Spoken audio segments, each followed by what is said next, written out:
പുലർച്ചെ 4 മണിയായപ്പോഴേക്കും നമ്മൾ ഈ കൊല്ലത്തെ വിഷുക്കണി കണ്ടു കേട്ടോ. തലേ ദിവസം ഞാൻ അമ്മയോട് പറഞ്ഞ് സെറ്റ് ചെയ്ത് വെച്ചായിരുന്നു ഫോണൊന്നും ഓണാക്കി അവിടെ വെച്ചേക്കുന്നതെന്ന്. അമ്മ അതെല്ലാം ചെയ്തു കേട്ടോ. ഈ കാണുന്നതാണ് ഇക്കൊല്ലത്തെ എൻ്റെ വിഷുക്കണി. അതിനുശേഷം നമ്മുടെ മെയിൻ പരിപാടിയായ പൂത്തിരി കമ്പിത്തിരി കത്തിക്കലിലേക്ക് ഇറങ്ങി കേട്ടോ. വീട്ടിൽ ചെറിയ മെയിൻ്റനൻസ് പരിപാടി നടക്കണോണ്ടാട്ടോ കസേരയൊക്കെ പുറത്ത് കിടക്കുന്നത്. അതിനുശേഷം നമ്മൾ രാവിലെ വീടിൻ്റെ തൊട്ടടുത്തുള്ള ശ്രീകൃഷ്ണസ്വാമി ക്ഷേത്രത്തിലേക്ക് പോവുകയാണ്. അപ്പോൾ കുറച്ച് പൂവൊക്കെ ഉണ്ടായിരുന്നു, എന്നാൽ അത് ഭഗവാന് സമർപ്പിക്കാമെന്ന് വിചാരിച്ച് അതൊക്കെ പറിച്ചുകൊണ്ടാട്ടോ പോയെ. അപ്പോൾ അവിടെ ശിവനും ഉണ്ട് കൃഷ്ണനും ഉണ്ട്, രണ്ടുപേർക്കും നമ്മൾ പിണങ്ങുണ്ടാന്ന് വെച്ച് രണ്ടുപേർക്കും ഉണ്ട് കേട്ടോ. അതിനുശേഷം നമ്മൾ അമ്പലത്തിൽ കയറി ഈ കാണുന്ന നല്ല അടിപൊളി കൃഷ്ണൻ്റെ ഫോട്ടോയുള്ള കൈനീട്ടാട്ടോ കിട്ടിയത്. അത് കഴിഞ്ഞിട്ട് നേരെ വീട്ടിലേക്ക് പോയിട്ട് വീട്ടിൽ ചെന്നതിന് ശേഷം നമ്മൾ നേരെ തൊടുപുഴ ശ്രീകൃഷ്ണസ്വാമി ക്ഷേത്രത്തിലേക്ക് പോയി. അങ്ങോട്ട് പോയത് ഞാൻ ഒറ്റയ്ക്കല്ല കേട്ടോ. അവിടെ ചെന്ന് കഴിഞ്ഞപ്പോൾ അവിടെ ഭയങ്കര ക്യൂ, അങ്ങറ്റം തൊട്ട് ഇങ്ങറ്റം വരെ ക്യൂ ആയിരുന്നു.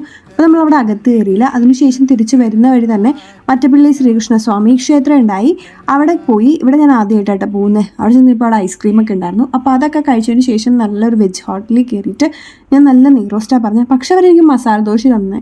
എനിക്കെന്തോ മസാല ദോശയുടെ ഉള്ളിൽ ആ ഫില്ലിങ്സ് ഇഷ്ടമല്ല. അപ്പോൾ അത് മാറ്റി വെച്ചിട്ട് ഞാനിത് കഴിച്ചു. അപ്പോൾ നിങ്ങളുടെ വിഷു ഒക്കെ എങ്ങനെ ഉണ്ടായി? വിഷു കൈനീട്ടമൊക്കെ കിട്ടിയോ?